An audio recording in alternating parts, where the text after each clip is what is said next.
Civil GS classes. तो आज हम सेकेंड क्लास अपनी देखेंगे। जैसा कि फर्स्ट क्लास में हमने देखा था कि जो मोगला दंगे हिंदू व मुस्लिमों के बीच शुरू हो गए थे, वहाँ तक कि हमारे जो स्वतंत्रता का इतिहास था उसके पॉइंट कवर हो चुके थे। अब हम देखेंगे आगे के अपने जो पॉइंट हैं कि हमको स्वतंत्रता कब प्राप्त हुई, कैसे प्राप्त हुई। ठीक है, तो 8 नवंबर 1927 को 8 नवंबर 1927 को ब्रिटिश सरकार के द्वारा साइमन कमीशन गठित हुआ था। ठीक है, उसके बाद 31 अक्टूबर 1929 को लाहौर अधिवेशन हुआ। उसके अध्यक्ष थे जेएलएन यानी कि जवाहरलाल नेहरू, जो लाहौर अधिवेशन के अध्यक्ष थे। 26 जनवरी 1930 को स्वतंत्रता दिवस की सहमति मिल गई। स्वतंत्रता दिवस 26 जनवरी 1930 को मनाया जाए। ये लाहौर अधिवेशन के जस्ट बाद हुआ है। ठीक है, उसके बाद 6 अप्रैल 1930 को क्या हुआ, दांडी मार्च जो योजना थी वो शुरू हुई, दांडी मार्च। फिर यह बोल सकते हैं प्रथम गोलमेज सम्मेलन भी 1930 को हुआ था। नवंबर 1930 में सविनय अवज्ञा आंदोलन की शुरुआत हुई थी। 23 मार्च 1931 को भगत सिंह, राजगुरु और सुखदेव को फांसी दे दी गई थी। मार्च 1931 में गांधी इरविन समझौता हुआ था, दूसरा गोलमेज सम्मेलन। इसी को बोलते हैं गांधी इरविन समझौता या दूसरा गोलमेज सम्मेलन।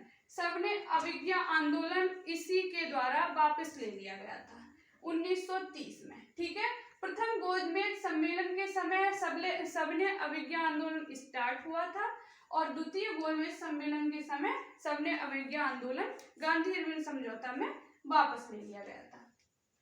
4 अगस्त 1935 में भारत सरकार अधिनियम 1935 पारित हुआ था। फरवरी 1937 को प्रथम चुनाव शुरू हुए जिसमें 11 सीटें थी। 7 सीटें कांग्रेस की हुई, यानी कि सरकार किसकी बनी, कांग्रेस की। ठीक है, 1939 में सेकेंड विश्व युद्ध जो था वो शुरू हो गया। सेकेंड वर्ल्ड वॉर बोल सकते हैं। बोस ने फॉरवर्ड ब्लॉक स्थापित किया। सुभाष चंद्र बोस थे जो, उन्होंने फॉरवर्ड ब्लॉक एक गठित की, स्थापित की। 8 अगस्त 1940 में अंग्रेजों द्वारा अगस्त प्रस्ताव जो था वो लाया गया। 1941 में सुभाष चंद्र बोस ने भारत छोड़ दिया, भारत से चले गए। 1947 में क्रिप्स मिशन भारत आया 1942 में। ठीक है, ये यहाँ पर 2 लिखा हुआ है। क्रिप्स मिशन 1942 में भारत आया था। 8 अगस्त 1942 को गांधी द्वारा भारत छोड़ो आंदोलन हुआ। ठीक है, 1943 में सुभाष चंद्र बोस ने भारत सेना की कमान संभाली थी 1943 में। सारे के सारे सीरीज वाइज ही हैं पॉइंट नोट्स के जरिए। उसके बाद हम पढ़ लेते हैं 1945 में द्वितीय विश्व जो युद्ध था वो समाप्त हो गया। ठीक है, 1945 में। 1939 में सेकेंड वर्ल्ड वॉर शुरू हुआ था और 1945 में युद्ध समाप्त हो गया। ठीक है, लेबर पार्टी की सरकार बनी, उसी समय शिमला समझौता हुआ था। 24 मार्च 1946 में कैबिनेट मिशन भारत आया। 24 मार्च 1946 में जो था वो कैबिनेट मिशन भारत आया। अब और भी 2-3 पॉइंट हैं, उनको हम स्टडी कर लेते हैं।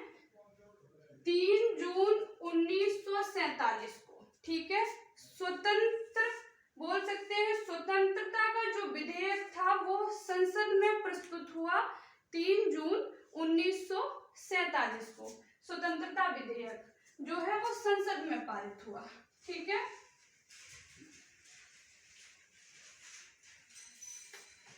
जून 1947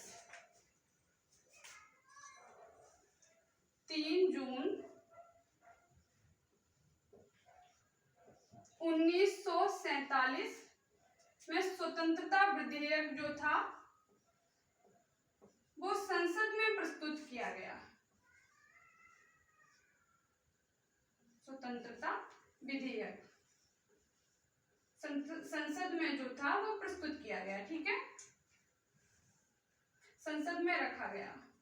और कांग्रेस व मुस्लिम लीग के बीच जो है वो सहमति की गई कि बंटवारे पर सहमत हो गई। मुस्लिम लीग और कांग्रेस के बीच जो बंटवारा होने वाला था उसको मतलब सहमति मिल गई। ठीक है, स्वतंत्रता विधेयक प्रस्तुत किया और कांग्रेस और मुस्लिम लीग के बीच बंटवारे पर सहमति जताई गई। दोनों ने कहा ठीक है, कोई दिक्कत नहीं है। मुस्लिम लीग बंटवारे पर सहमत।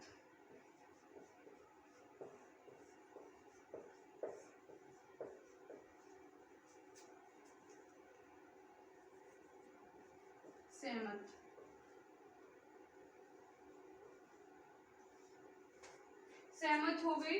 उसके बाद देख लेते हैं 15 अगस्त 1947 को फाइनली हमारा राष्ट्र आजाद हो गया, यानी कि भारत स्वतंत्र राष्ट्र घोषित हो गया था 15 अगस्त 1947 को। ठीक है, 15 अगस्त 1947 को भारत स्वतंत्र राष्ट्र घोषित हो गया। 15 अगस्त